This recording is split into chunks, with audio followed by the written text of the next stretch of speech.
یزید کے یہاں باپ کا کوئی احترام نہ تھا، اس لیے کہ ابن کثیر کو آپ اٹھا کر کے پڑھیں تو وہ اپنے والد سے دور دور ہی رہا، بلکہ وہ یہود اور نصارہ کے ماحول میں رہا۔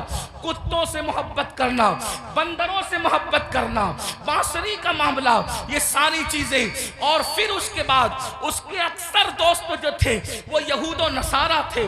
میرے آقا علیہ السلام کے پیارے دیوانوں، اب ایسا شخص جو ہے وہ کرسی پر، وہ بھی کون سی کرسی، وہ بھی کون سا تخت، وہ بھی کون سی منزل، وہ بھی کون سا مقام، جس مقام پر افضل البشر بعد الانبیاء بالتحقیق صدیق اکبر بیٹھ چکے تھے، اس کرسی پہ وہ بیٹھ رہا تھا۔ اگر امام اس کو قبول کرتے تو لوگ یہ سمجھتے کہ جو رنگ صدیق اکبر کا ہے وہی رنگ یزید کا ہے۔ اللہ اکبر! یعنی کس قدر جو ہے وہ دین کے اندر فتنہ ہوتا، رکھنا ہوتا، کس طرح جو ہے وہ دین کی شکل بگڑ جاتی۔ جس کرسی پہ فاروق اعظم بیٹھ چکے تھے اسی کرسی پہ وہ بیٹھنا چاہتا تھا، یعنی مومنوں کا خلیفہ، مومنوں کا امیر کہلانا چاہتا تھا۔ امام عرش مقام امام حسین رضی اللہ تبارک و تعالیٰ عنہ نے اس کی مخالفت فرمائی، اور مخالفت فرما کر ایک مکمل نظریہ پیش کیا۔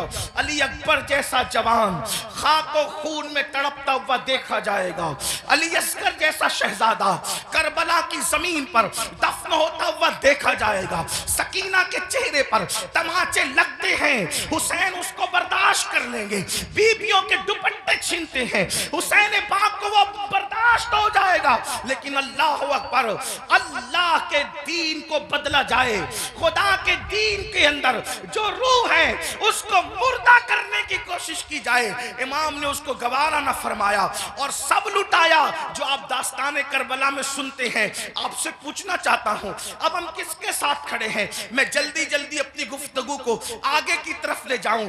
یزید کے یہاں زنا کوئی عیب نہیں تھا، اور امام حسین کے یہاں زنا کا نام سن کر بھی بدن کے رونگٹے کھڑے ہوتے ہیں کہ کیا لوگ ایسا گناہ بھی کر سکتے ہیں جسے زنا کہتے ہیں۔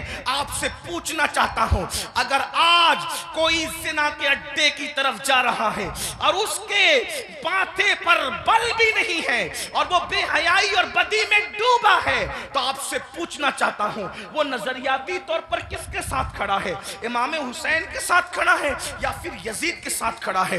بڑی معذرت کے ساتھ اگر برا لگے تو معاف کرنا، کڑے پہننے کا نام حسینیت نہیں ہے، ڈورے ہاتھوں میں باندھنے کا نام حسینیت نہیں ہے، رنگ برنگی کپڑوں پہننے کا نام حسینیت نہیں ہے، 10 دن کے محرمی بننے کا نام حسینیت نہیں ہے۔ حسینیت کیا ہے؟ حسینیت یہ ہے اگر دین کے تحفظ کے لیے گھر لٹانا پڑے تو گھر لٹا دو، اولاد لٹانا پڑے تو اولاد لٹا دو، حتیٰ کہ جان بھی قربان کرنا پڑے تو جان بھی قربان کر کے بتا دو جان اہم نہیں ہے، اللہ کا دین ہے۔ اللہ یا رسول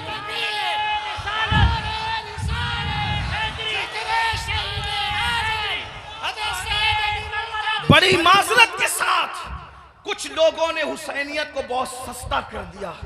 اگر ڈوڑے کڑے اور کلر کے کپڑوں کا نام حسینیت ہوتا یا چند محفلوں کا نام حسینیت ہوتا پھر تو پوری دنیا حسینیت کی طرف آ جاتی۔ حسینیت اتنی آسان تو نہیں ہے نا۔ اس دور میں بھی 22,000 کا لشکر الگ کھڑا ہے اور 72 نفوس الگ کھڑے ہیں، اس سے پتا چلا حسینیت آسان نہیں ہے۔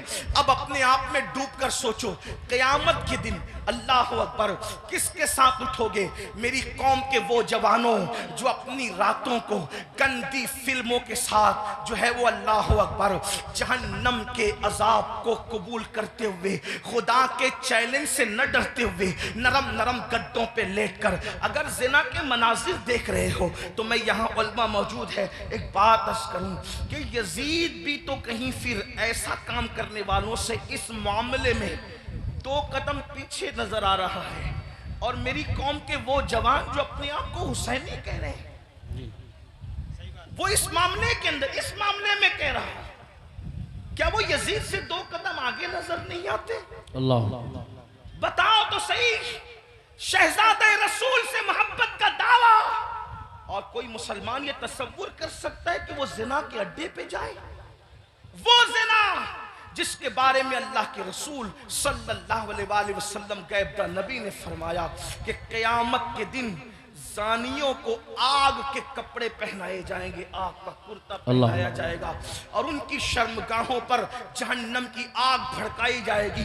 پھر اس کے بعد دوسری چیز شراب کو لینے، نشہ کو لینے۔ اللہ اکبر، 16 17 سال کے لڑکے آج ہمارے نشہ کی طرف جا رہے ہیں، اور اللہ اکبر نشہ کی طرف جو چیز لے جا رہی ہے، مجھے ایسا محسوس ہو رہا ہے کہ حقہ جو ہے وہ انسان کو نشے کی طرف تیزی کے ساتھ لے جا رہا ہے۔ میں حقے پر کوئی حکم تو نہیں لگا رہا ہوں، ویسے کہ کوئی میں مفتی بھی نہیں ہوں کہ میں حقے پر کوئی حکم لگاؤں، حکم بیان کرنا میرا کام نہیں۔ میں ایک چھوٹا سا طالب علم ہوں، اصلاح معاشرہ کی محفل میں صرف دل کا درد لے کر کے آیا ہوں۔ ابتدا حقے سے ہوتی ہے، حقہ تو کوئی حرام نہیں، اس طرح کی لوگ بات کرتے ہیں، پھر دھیرے دھیرے سگریٹ پر آتے ہیں، اور سگریٹ کے اندر پھر کیا کیا لگا کے پیا جاتا ہے مجھ سے زیادہ آپ لوگ جانتے ہیں، اور آپ لوگوں سے ہی ہم تک باتیں پہنچتی ہیں، اور پھر دھیرے دھیرے انسان ایم ڈی کا، نشے کا، اور خدا جانے کس کس چیز کا عادی ہو جاتا ہے۔ آپ سے پوچھتا ہوں، یزید بھی نشہ کر رہا ہے، آپ بھی نشہ کر رہے ہیں، اور یزید کے اور آپ کے نشے میں فرق کیا ہے؟ اللہ اکبر، شاید یزید نے ایم ڈی وغیرہ کو خواب میں بھی نہیں دیکھا ہوگا۔ اللہ اکبر، اندازہ فرمائے کس طرف جا رہے ہو۔ اللہ اکبر، امام علی مقام علی جدی والی سلام کے سامنے یہ چیلنجز تھے۔